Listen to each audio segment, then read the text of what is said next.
Merci de nous rester fidèles sur Kivu Morning Post. Actualité de ce 9 juin 2026 à la une. Corneille Nangaa accuse Félix Tshisekedi d'un hold-up d'État sur le fonds du Frivao, estimant une mauvaise gestion de 325 millions de dollars destinés aux victimes de Kisangani. La FC M23 accuse les forces armées de la République démocratique du Congo et leurs alliés d'avoir lancé plusieurs offensives dans les territoires du Massissi, causant la mort d'au moins 2 civils ainsi que des bombardements et pillages dans plusieurs localités.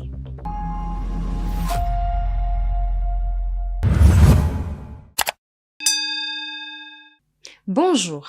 Le coordonnateur politique de l'AFC M23, Corneille Nangaa, accuse le président Félix Tshisekedi d'un hold-up d'État sur le fonds d'indemnisation des victimes de Kisangani. Il affirme que les fonds spéciaux de réparation et d'indemnisation des victimes des activités illicites de l'Ouganda en RDC, Frivao, auraient été mal gérés dans le cadre de 325 millions de dollars décidés par la Cour internationale de justice. Ben Mouima. Le coordonnateur politique de l'AFC M23 Corneille Nangaa a lancé le 8 juin 2026 des graves accusations de détournement visant la gestion des indemnisations issues de la condamnation historique de l'Ouganda par la Cour internationale de justice. Sur son compte X, l'ancien président de la CENI dénonce un hold-up d'État, un système organisé de captation des fonds destinés aux victimes des exactions commises à Kisangani.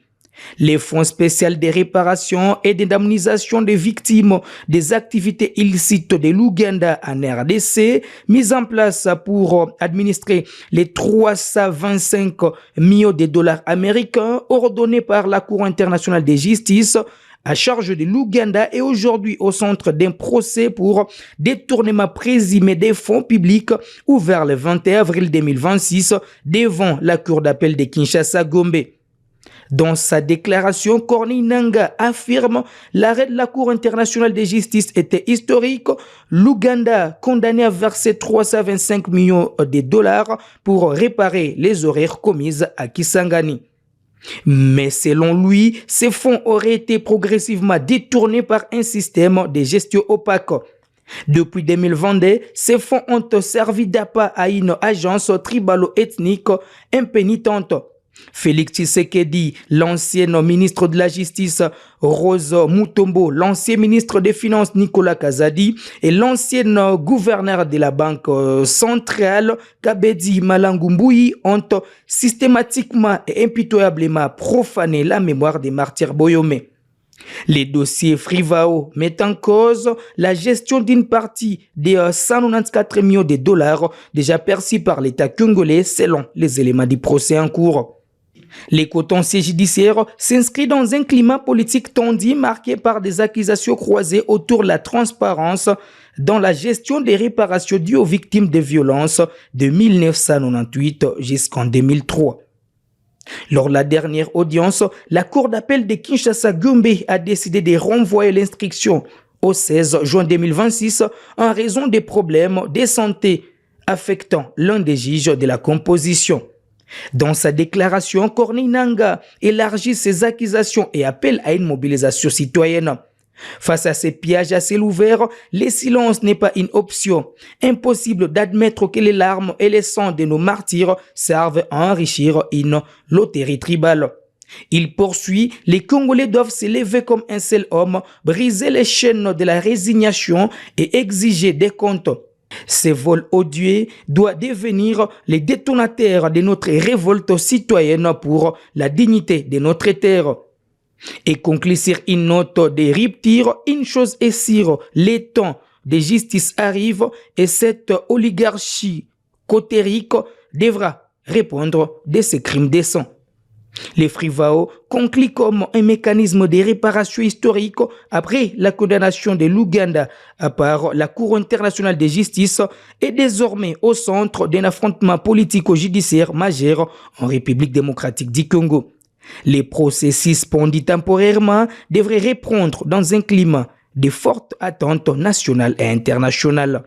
La FC-M23 accuse les forces gouvernementales congolaises et leurs alliés d'avoir mené plusieurs offensives contre des zones sous contrôle dans les territoires de Massissi, faisant au moins 2 morts civiles. Le mouvement affirme également que des localités ont été bombardées et pillées. Blaise Bassabossé. Sur son compte X, le porte-parole de la F-123, Laurence Kanyuka, affirme qu'une attaque a été lancée vers 1h05 contre la localité de Gasséni. Selon lui, cette offensive a coûté la vie à une femme de 80 ans et un garçon de 13 ans, tandis que plusieurs autres civils auraient été blessés. Il soutient également que le village a été systématiquement pillé par les éléments des forces de Kinshasa. La F-123 affirme par ailleurs que les combats se sont intensifiés quelques heures plus tard dans plusieurs localités du territoire de Massissi. À 5 heures juste, ce même mardi, les forces coalisées du régime de Kinshasa ont intensifié leur offensive simultanée contre les localités de Gakenke, Bidegou, Urugezi et Mikenke, a déclaré Laurence Kanyuka. Selon les porte-paroles de la F-123, les bombardements et les exactions contre les populations civiles se poursuivent dans ces zones. Dans son communiqué, la F-123 accuse également le gouvernement congolais de mener des attaques répétées contre les populations civiles. Le mouvement affirme avoir à maintes reprises alerté le peuple congolais ainsi que la communauté internationale sur la situation sécuritaire dans les zones affectées par les combats. La F-123 réaffirme avec fermeté son engagement à défendre et à protéger les populations civiles ainsi que leurs biens, a ajouté Laurence Kanyuka. Depuis plusieurs mois, les affrontements opposent la F-123 aux forces armées de la RDC et leurs alliés se poursuivent dans plusieurs territoires du Nord Kivu, aggravant une crise humanitaire qui affecte des centaines de milliers de civils. 2 événements ont marqué la riposte contre la maladie à virus Ebola à Butembo. C'est lundi 8 juin 2026. Un guéri d'Ebola a quitté le centre hospitalier Ngoté. Le centre de traitement d'Ebola a ouvert officiellement dans l'enceinte de l'hôpital général de Katwa à Katwa. Les 2 cérémonies ont été présidées par Madame Priska Luanda Kamala. Il est guéri de la maladie à virus Ebola. M. Kambale Mauka Alphonse a été déchargé de ces virus mortels après avoir été pris en charge pendant près de 2 semaines au centre médical Ngoté dans la zone de santé de Katouanville de Butembo. Sa libération de cette structure est intervenue ce lundi 8 juin 2026 au cours d'une brève cérémonie présidée par la coordonnatrice principale du gouverneur militaire du Nord Kivu en charge de la santé, Madame Priska Luanda Kamala. Cette dernière a remis à M. Alphonse Kambale Mauka un certificat de décharge, une façon de l'autoriser à regagner sa communauté. Madame Priska Luanda Kamala explique. Après un suivi médical complet, comprenant les examens cliniques et biologiques requis, le patient a été déclaré cliniquement guéri et biologiquement négatif au test de confirmation avec les recommandations suivantes. Poursuite du suivi médical post-guérison selon les directives nationales, respect des conseils de prévention et de santé publique, participation active à la sensibilisation communautaire sur la MVE. Kambale Alphonse, vainqueur d'Ebola, et ses parents ont remercié le gouverneur Évariste Somo et le personnel soignant pour s'être souciés gratuitement de sa santé. Juste après Ngoté, la coordonnatrice principale de la santé au Nord Kivu s'est rendue à l'hôpital général de Katwa où elle a procédé à l'ouverture officielle du centre de traitement Ebola, CTE en sigle, qui va prendre en charge des malades et des cas suspects d'Ebola. Une occasion pour elle de sensibiliser la population de Butembo et de ses environs au respect des gestes barrières. Même son des cloches pour le chef de division provinciale de la santé, M. Gaston, qui a exhorté la population au sens des responsabilités face à cette 17e épidémie de la maladie à virus Ebola. À noter que le Nord Kivu a déjà enregistré 2 guéris d'Ebola, à savoir celui de Goma et celui d'Ngoté dans la zone de santé de Katwa. Le projet de renforcement du maillage territorial sécuritaire de la police nationale congolaise a été lancé lundi 8 juin 2026 à Beni, au Nord Kivu. Il prévoit l'installation de postes de police en conteneurs dans les zones les plus criminogènes de la ville afin de renforcer la proximité avec la population et d'améliorer la sécurité urbaine. La cérémonie s'est déroulée dans l'enceinte du commissariat urbain de Béni en présence du représentant du commissaire provincial de la police nationale congolaise Nord Kivu, des cadres du commissariat urbain, des bourgmestres des 4 communes et de la société civile, de la police et de la MONUSCO et de l'ASBEL, jeunes acteurs du développement intégral et solidarité chargés de l'exécution du projet. Après l'exécution de l'hymne national, plusieurs allocutions ont suivi. On a notamment attendu le chef de secteur Ian Paul Béni, le commandant ville de la PNC Béni et le représentant du maire de ville. Dans ce mot, le représentant du chef secteur Ian Paul Béni a salué ce partenariat entre la MONUSCO et la RDC qu'il a qualifié de fiable et stratégique pour la sécurisation des civils. De son côté, le commissaire supérieur principal Kaouma Lemba Jean-Sébastien Fabien, commandant du commissariat urbain de Béni, a indiqué que ces projets visent à soulager la population et à bouter hors d'état de nuire les acteurs d'actes criminels en ville de Béni. Pour sa part, Nasson Mourara, porte-parole du commissariat urbain, a précisé que les conteneurs seront déployés dans les quartiers les plus touchés par l'insécurité. Il a appelé la population à s'approprier le projet et à collaborer avec les services de sécurité. La police doit être proche de sa population et c'est à travers certaines infrastructures. C'est pourquoi la police, la MONUSCO, a vu nécessaire que de construire en faveur de la police nationale congolaise ces infrastructures. Cette population doit aussi accompagner ces projets, cette population doit appuyer ces projets. Pourquoi? C'est un projet construit à la population doit accompagner ces projets-là. L'ASBEL jadis qui exécute ces projets a expliqué que ces conteneurs aménagés seront installés dans plusieurs coins stratégiques de la ville de Béni pour rapprocher la police de la population. Le représentant du maire de ville de Béni, son assistant, a officiellement lancé les activités et a exhorté les bénéficiaires à faire bon usage de ces nouvelles infrastructures.